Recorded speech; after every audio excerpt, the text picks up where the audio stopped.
Hello Year 7, it's Mrs Gill here and I'm going to be taking your lesson today. Today we are going to look at Was the Black Death a Disaster?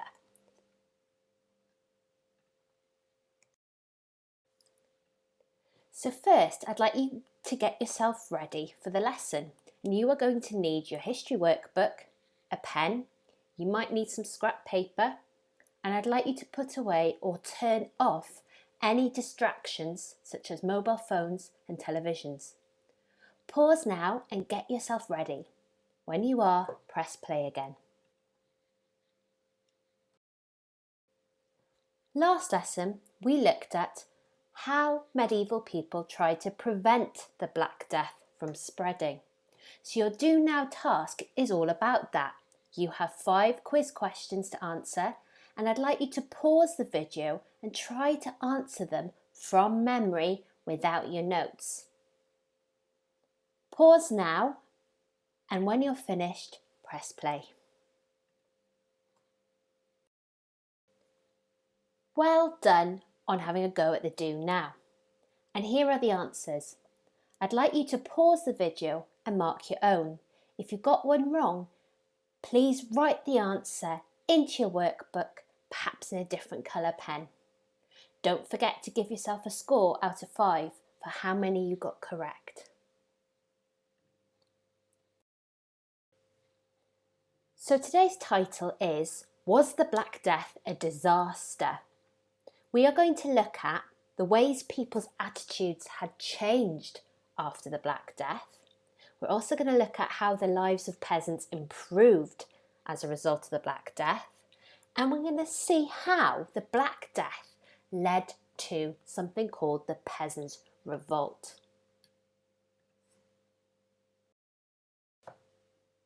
Now it's time to update your knowledge organiser, and remember you have a copy of this at the front of your workbook. Today we are going to look at theme number 3, the impact of the Black Death. We're also going to look at 2 key events that happened after the Black Death. In 1351, the government passed a special law called the Statute of Labourers, and in 1381 there was the Peasants' Revolt, a rebellion in the south of England, which we'll find out more about. We're also going to finish off the last of the vocabulary today. So we're going to look at number 4, chanteries. These are special chapels where priests could pray for souls to go to heaven. We're going to look at 10, manor, and that's land owned by the Lord.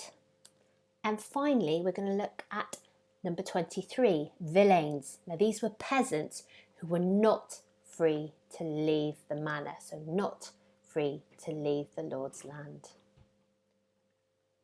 Pause now if you need to just quickly finish off highlighting, and press play when you're ready.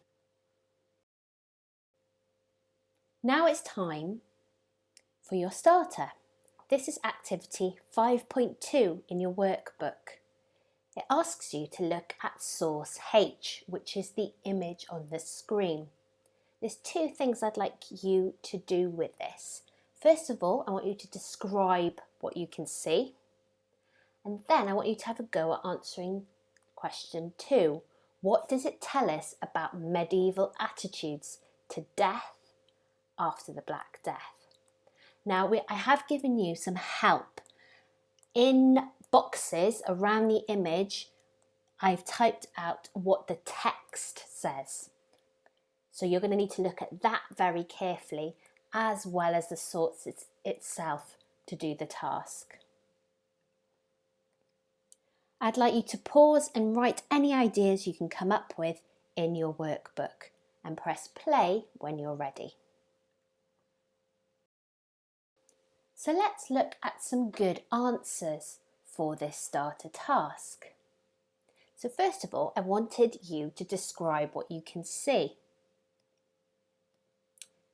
What we can see is a male and female skeleton, and you know they're male and female based on what they are wearing.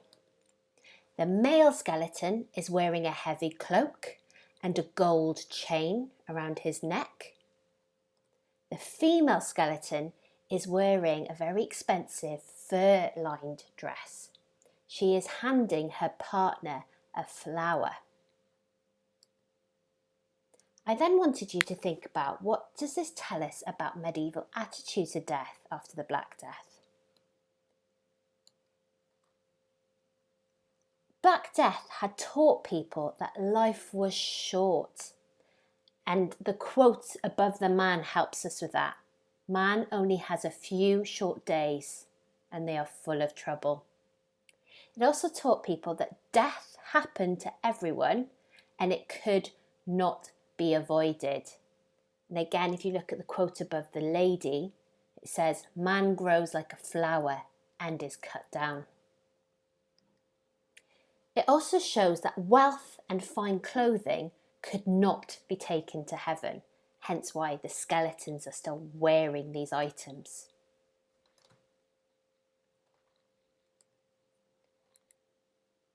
Now I'd like you to press pause and write down one of these ideas which you missed. Press play when you're ready. Let's look at the impact of the Black Death. Between 1348 and 1351, a third of the population of England died. There were more outbreaks of the Black Death throughout the 14th century, so the population continued to fall. In some towns and cities, more than half the population had died, so it would have really felt a lot emptier. So we're going to focus on our first impact, and that is the changes in attitude that came along as a result of the Black Death. Many people became obsessed with death and the afterlife. It became more important to give away wealth, to please God, and to gain a place in heaven. Lords and wealthy merchants gave large sums of money to churches and monasteries. They did this in the hope of pleasing God. Some wealthy people even paid to have special chantries built. Remember, chantries are special chapels where priests could pray for the souls to go to heaven. More people than ever before prayed to the saints in their local parish church and even went on pilgrimages to holy places. So it seems medieval people became even more religious after the Black Death, and in more towns, groups started performing religious plays to educate and remind people about the importance of religion. In the years following the Black Death, many people who survived actually saw big improvements in their daily lives. So we're going to look at impact number 2 now, which is on prices and wages. Because so many people had died during the Black Death, the population fell, it went down, and this led to less demand for food and other goods. Because of this less demand, prices also fell. Food and other goods now became much more affordable for people to buy. At the same time, there were less workers, again because so many people had died. So workers who had survived were now able to ask for higher wages, which meant they got paid more for the work they did.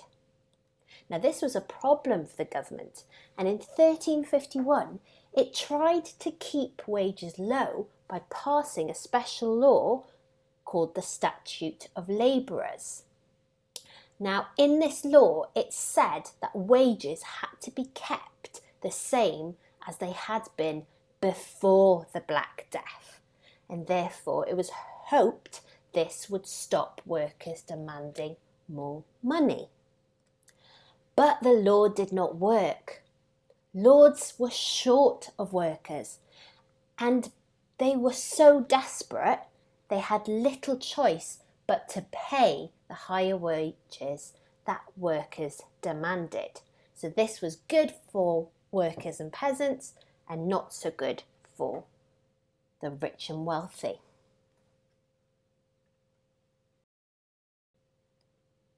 We're now going to look at impact number 3, new opportunities. Those that had survived the Black Death were able to do things they hadn't really been able to do before, like buy or rent land that had belonged to those that had died from the Black Death. And that meant that peasants began to farm more land than they had been able to do before, and because of that, they became richer. From 1350s onwards, many peasant families were able to build new and more comfortable houses. They were also able to buy better food and buy more expensive clothing. So again, this was helping to kind of improve their lives. But before we get too excited, we need to know that the lives of villeins, a particular type of peasant, did not improve. Now, villeins were peasants who were not free to leave the manor. They were given a little land by their lord, but they were expected to work on the land of the lords as well as their own. So these were kind of peasants who were less free. In the 1350s, there were still many villeins who could not leave their manors and look for higher paid work. In fact, some lords tried to stop their villeins from renting new lands and buying their freedom. In other words, they wanted to keep them on their land working for them.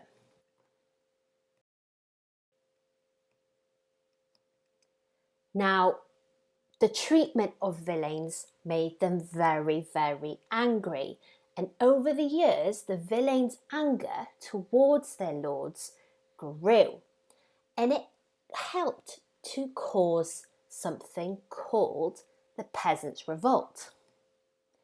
Now, this didn't happen straight away. This happened many years after the Black Death in 1381, and it happened in the south because peasants began their own rebellion against their lords. They attacked manor houses, so that is the houses of the lords, and they even burned the records that showed who was a villain, so destroying evidence of who was a villain and who wasn't. The Peasants' Revolt went on for a while, and eventually the leaders were executed. However, the lords had realised they could not keep people as villains forever. And gradually, by 1400, almost all peasants were free. You are now ready to do activity 5.3 in your workbook. Now, before you attempt to do this, it is really important that you read first, and you've got some reading materials in your workbook for this lesson.